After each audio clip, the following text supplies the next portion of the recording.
Il nostro giro continua ed eccoci arrivati al bivacco dei Duff. Andiamo a esplorare.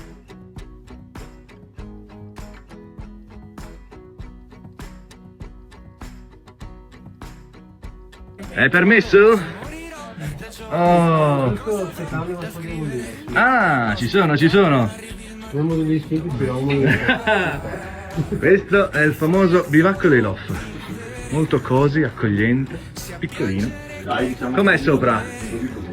Vediamo, vediamo sopra.